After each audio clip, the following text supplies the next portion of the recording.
So I'm starting recording. Doing this for? Hi. What? How long Uh, is the interview? oh, just however long you want it to be, really. Just, 15 minutes, maybe half an hour at the most. Some people might, jump in and ask us questions. Okay. So, my name's Allison Marek, and I'm a writer and filmmaker. And for 9 years, I was a videographer and reporter in the specialty toy industry. So during that time, I heard some great stories about how difficult it was to break into the toy industry back in the 50s, 60s, and 70s when it was totally a boys' club and they did not want women. And so I was inspired to write a, a pilot for a potential series, and I'm calling it Play Me. It's about a woman in 1957 who tries to break into the toy industry. She's a young housewife, and she invents a game. So she tries to, break into this all boys club and has to learn to play by a whole new set of rules. So it was chosen by Ovation TV's Creative Studios to be one of their projects, and I'm fundraising on Rocket Hub.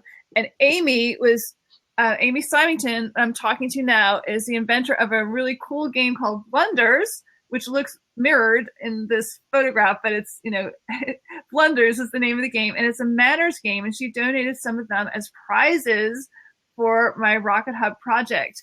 So, Aimee, tell us, about yourself and how you came to invent Blunders. Well, thanks, Allison. So I absolutely never, ever in a million years thought that I would ever invent a game, invent anything, really. I mean, that was the furthest thing from my mind, as was doing anything on manners. Because if you knew me in college, manners was not something that I was concerned about. Really? But so when I graduated from college, I went to work in the business sector. I was an organizational development business consultant, worked with top 500 companies, and I did all sorts of work and loved it, and went to work for big corporations like Bank of America and international companies. And in those roles, I did a lot of work with helping companies and helping employees to become better at customer service. So that kind of led me into thinking about manners and how that really helps people to succeed, and their social skills, how it helps them to succeed. So anyways, that was sort of the beginning. And then I decided that I was going to quit the corporate world and I was going to stay home and raise my kids. So my son was just born and my daughter was 3. Oh. So I thought it was, a great time to do that. And it was fabulous. I loved almost every minute of it. But then I'm very type A, and I decided, okay, I have to be doing something with my brain. So I started reading etiquette books. Like every etiquette book that was ever written, I've read pretty much. And I got really interested in that. And so I decided that, all right, I need to start making some money. So let me use this, tons of useless knowledge, not useless, but, strange knowledge, into a way to actually, have a business and make some money. So then I started teaching etiquette classes all around, like to the country clubs and the schools, and people really liked them. And so I did that for a little while, and the kids were really little. And then I decided, okay, I need to start reaching more people out Mhm. there. So I thought, well, how can I reach kids? And at the time, the apps, like the phone apps, they just weren't big. We didn't, I guess we Right. have, right? I don't know. Uh, but it just wasn't such a big thing. So I thought, well, how to reach kids? What kids do a lot of is they play board games. So I thought, all right, my challenge is then to come up with a fun way to teach manners. And that's nice. Thus, I went to the International Toy Show in New York to see if there's any competition. There was nothing out there. No one else really had been silly enough to try to make a fun game out of manners. So I thought, okay, I'm up for the challenge. So I gave myself 1 year to actually develop it and get it produced, manufactured, shipped, and at the toy show 1 year later. So I didn't know how unrealistic that was, but I did it. I'm very stubborn and strong, all of those things. So I did it, I got it done. And I was lucky enough to meet people like you and that the game won. It won all sorts of awards over the years it was there. I think it won like 10 different awards, like Creative Child's Game of the Year. It just won a lot of awards, so it was wonderful. And then Allison, with you helping me to promote the game, but really it was also about my story as an inventor and what I was going through and how much money I had to put in, how much time I had to put in, all of the things that I didn't know as a first time game inventor, things like you have to get toy wraps and you have to get different types of wraps, local wraps and national wraps. You have to, there's so many things you have to do, and I didn't know anything. So that first year was really critical and tough, but I That's loved when it. I actually met Aimee because I had noticed I'd been covering Toy Fair with videotape, interviewing inventors for about 3 years, 2 to 3 years, and I noticed that a lot of times the people you saw one year didn't come back. And I looked at the statistics of first time Toy Fair people and how often they came back, and only about a third of them did. And of course, and I could see it was tough, and it really had parallels to me to filmmaking because you have a dream and you invest a lot of money and energy in it, and you don't know if it's going to pay off. You're just hoping that it's going to reach people. People will respond. So I actually started a documentary on first time inventors.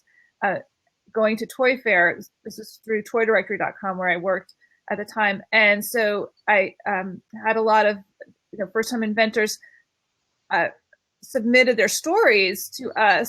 And I picked Aimee's story as one of the people we were going to follow because she had, like she said, this background in manners, and she came up with this game, Blunders, all by herself to fill a need that she saw.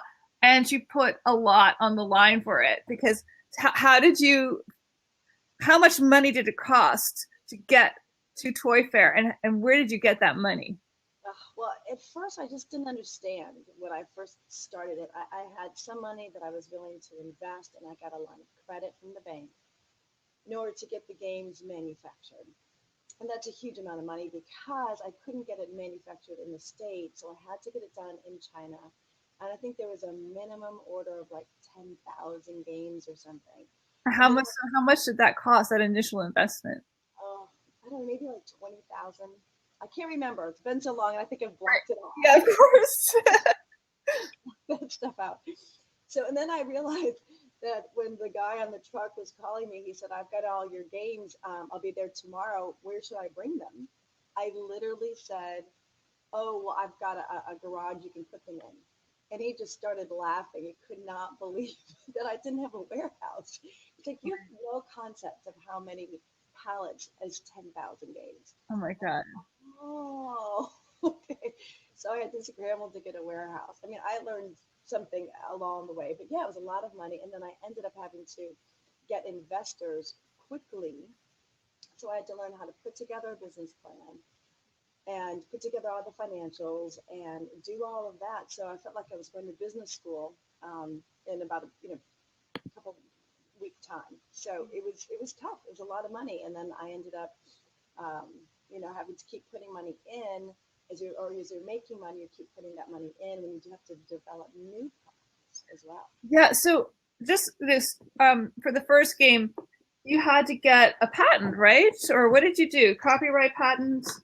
I had to get it. I had to get the name registered, and I what is that? Hold on. This is your game. Oh, that's the front. That's the board game. The back of it. Okay, like what is that? So yeah, so that is. So I actually that board game. A friend of mine, her brother actually hand drew that board game, and my son and my daughter are on that board game Oh, because I figured it's my game. I can put their names on it and their pictures on it if I want to. great.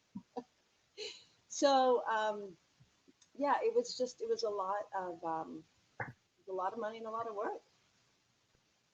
Yeah. You're the cute little characters. So tell us about how the game. Oh, actually, you had. Like, I remember part of your story was like you had the name Blunders, and you were getting, I guess, copyright on it, and it turned out that they were denying you as you were getting everything printed, had already made this huge investment of money. They were going to turn you down, and tell us what happened. It was one of the worst moments of my life, actually. So I had just, in China, they were making my 10,000 games, and they had already gone to press. Now, when you are registering for a name, I didn't have any money for a lawyer. So I went online, and you can do it yourself through the website, through the government website. So they said that Blunders, the name Blunders, was approved. So I could go ahead. It wasn't 100%, but I actually talked to somebody there, like, oh, yeah, it's going to be fine. Well, then I get this phone call. I think it was around 4 o'clock in the afternoon. I still remember it. And it was an attorney from the U.S. government office. And they said, oh, we made a mistake. There's actually is another game called Thunder Blunders. It was a game. It was registered, and it was actually sold for a little while. And so we changed our mind, and you can't have that name. Oh no. And I told, I'm like, I've just spent all of my money. They're producing it. I can't turn back now. He said, all right, you have until tomorrow morning at 9 o'clock to convince me otherwise. So I spent, I think I was up to maybe 3, 4 o'clock in the morning, reading every government article about trademark and registered marks and everything you possibly could. I wrote my own sort of argument, Mm-hmm. what you're, why I should be allowed to keep blunders. Right. And I submitted it to him, talked to him on the phone. And after a lot of thought, he's like, you know what? You're right. You can use the name blunders. Oh my gosh. Because I included the characters as part of my logo. Right. And that's really what it boiled down to, was that it was different enough. And so he said, as long as I used the kids with the name, that I would be okay to have blunders. And the E was backwards. That was the other thing. The E was backwards. Oh, okay. Wow. So, Aimee, it sounds like you could have a second career as a lawyer if you wished. Never. I know. Not fun. Not fun. That was my one day. I'm done. Yeah, I don't blame you. That sounds like very stressful, especially when you had so much money on the line. And so to get to Toy Fair, like that also, so you started producing your games. They were being printed when? Like in September, October, or Yeah, because it takes maybe it was about 4 months to actually make them, and then they had to get shipped. So I had them in time for Toy Fair, which was in February. So I think I had them in my warehouse by, the end of January. So it was, I close. had to get everything done from, it was like March 1st to about the end of September. And everything was all done. And there was a lot of problems along the way. There was a lot of problems. There was something with the artist too. Like you had someone got sick. You have such a great memory. Oh my God. It's my job. Stories. That's my job. You have the best memory ever. Yeah, so the artwork had to be all uploaded to China by, I guess what would be like, I don't know, a certain time. It had to be there. If Right. it wasn't there, it couldn't go to press that day, and then it meant it was going to be delayed like a month to get back on the time schedule. And then I couldn't have my games in time for Toy Fair, so it was critical it was there. So that my artist was using some very outdated software, and I don't know, he didn't do it properly, and then he actually ended up going to the hospital for some surgery. So he was out, like he was literally out. He was in the hospital. Oh my god. And when I got notified that the files didn't go through properly, they all had to be uploaded and sent again. Well, the guy actually was in Canada. That was where my graphic designer is or was. And so here I am in Charlotte, North Carolina. So I couldn't exactly go there myself. And so there was this guy who worked at this local print shop in this tiny town in I don't know, like Ontario, that I had kind of been working with, who knows the artist. Uh-huh. And I don't know, like I think sometimes there are really angels in your life that come through in the strangest times. I don't know why this guy did this for me. I will never know why he did this for me. But Maybe because you were polite. maybe because I had good manners. That was it. I said, please, would you kill yourself to me? So the guy, he went to the designer's house. I guess he found out where the key was. Like he literally let himself in this guy's house. He went through all of his files on his computer. He did all stuff. He transferred them all. He was up all night Oh long, my gosh. all night long, Oh my and gosh. and he uploaded it and got it done for me on time. Like Oh, I crazy. know I still owe this guy lots of money. I think. Yeah. Here's some other components of the game. This is the true or false cards, right? The draw. Well, so those are the homes. So I've divided. There are 300 questions in the game, Okay. and they're divided by type of manners. So manners that you would have at home, like kids taking care of like certain things, table setting cards. So the other deck of cards is what on table manners, whether it's at home or in a restaurant. And then there's the green pack, which is I think they're called play. This is the And dining. the dining. Mirrors. You can't. I swear it's not printed like this, but it's mirrored on the camera. So, it's dining, and then this is Right, the play. play. So all of the manners and things that kids would have when they're outside of the house. So in each deck, there are really different types of questions. Like there's charade questions, there's multiple choice, true, false, and that's it. I think. And so in each, so when you go along the game, if you land on a purple square, for example, you pick a purple card. And then if you answer that correctly, then you keep moving on. So it's kind of like Candyland Uh huh. manners. Right. My manners. I like that. And there's in there in the directions, there's actually like a little storybook. Uh huh. It's about the blunders meet the Mannerleys.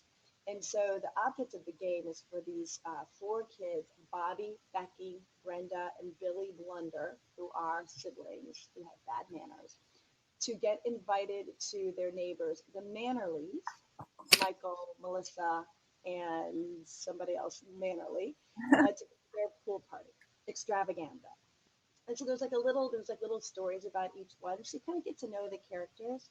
So kids like it because they'll say like, "Oh, I want to be Bobby, I want to be Becky," and they can identify with what these kids are like. Right.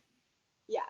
So anyway, so then they pick their character and then they go along the game board, helping the blunders learn better manners. So it's kind of that it's not okay, Sally, you have horrible manners, you have to play this game. It's here help these blunder kids learn better manners. Right. So there's no onus. Oh, you're playing this game because you don't know. Oh, why is I'm getting feedback? Yeah, it is sounding a little funny.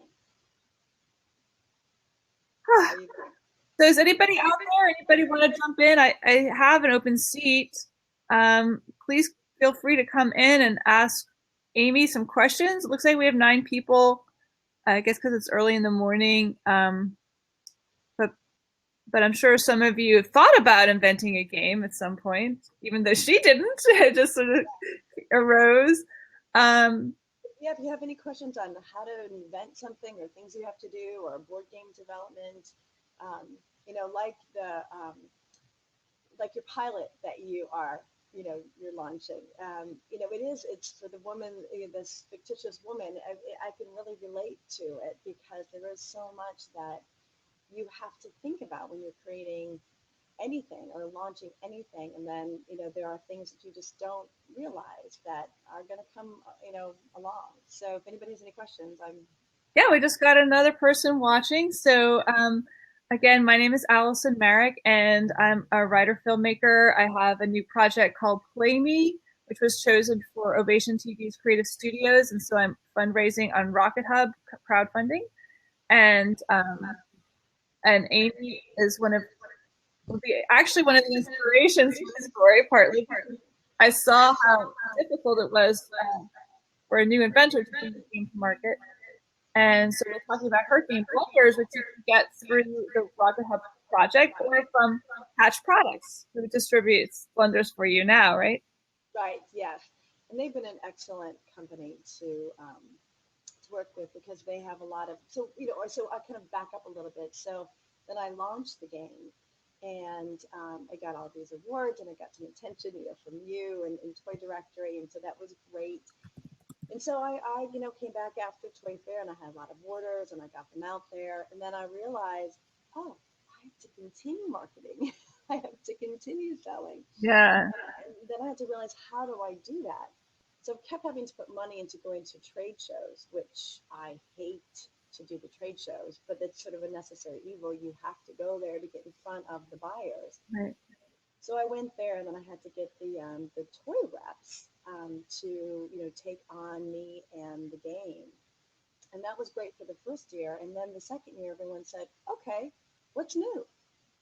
And I'm like, "What do you mean, what's new? I have the game. That's it." Yeah. And what I didn't realize is that you have to keep coming up with something new every year, or the toy reps won't want to rep you anymore. Oh gosh. So then I had to come up with, okay, what's next? So then the next products were what's called Manor mats. And they're these, I don't have it with me right here, but they are placemats, a pad of placemats that you tear off. And on them are fun games and activities that teach manners and social skills. But kids can use them at home or in restaurants, and they're really fun.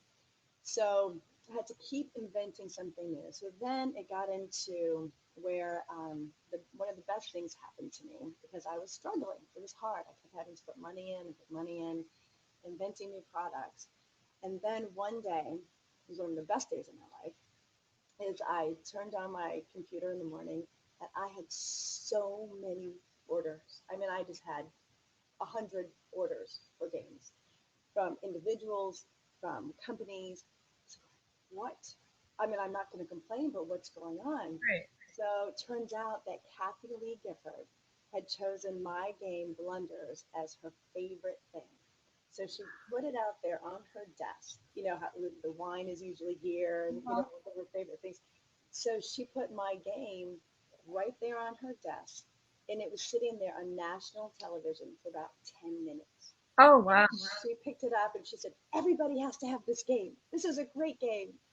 It's like you couldn't pay. You couldn't pay for that. You So know. that wasn't even something you tried to get. That was just happened. So, well, I was on the Today Show as an etiquette expert, and so I had been on the show talking about just I don't know some etiquette topic, and so I brought with me a game, one for Hoda and one for Kathy Lee, put it in a nice bag using tissue, and I gave it to their assistant, and I just said, here's a gift from me. So that was about 3 months before that. Oh. So, and I had never heard anything about it, and so when she just chose it, it just I mean they didn't tell me, it just happened. Right. So anyway, so because of that, Toys R Us picked up the game.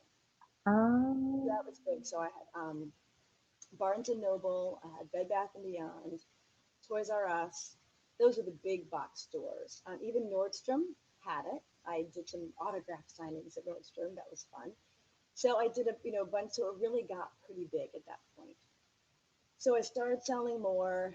I was still shipping every single game myself from my warehouse.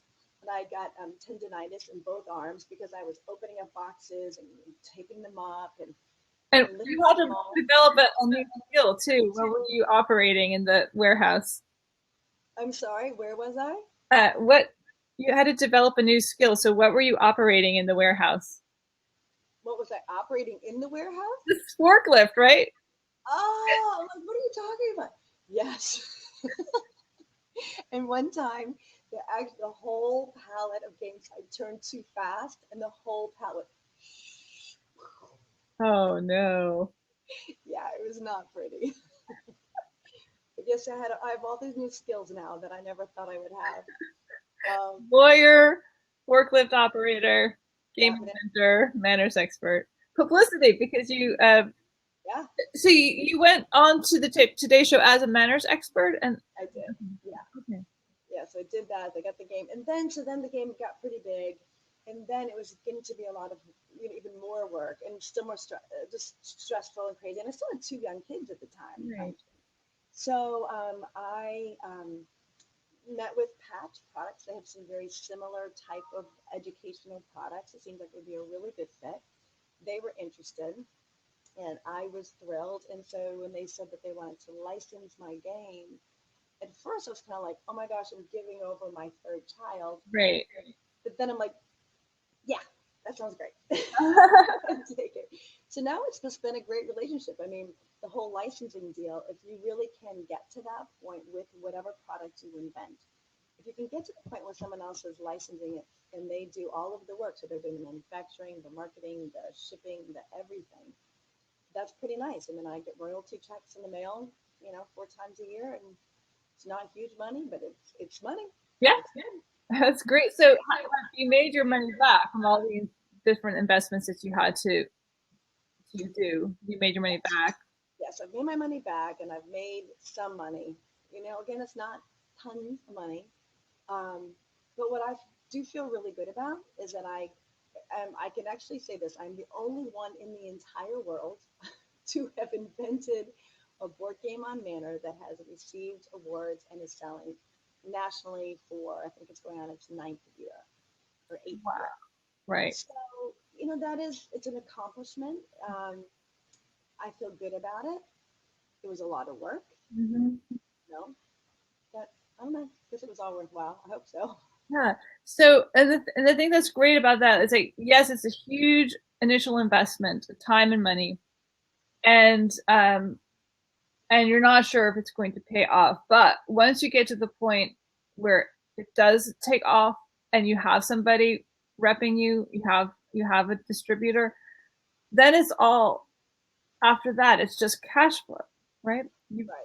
Once you hit the break even point, after Hmm. that, it's just something that can continue selling for the rest of your life with any luck.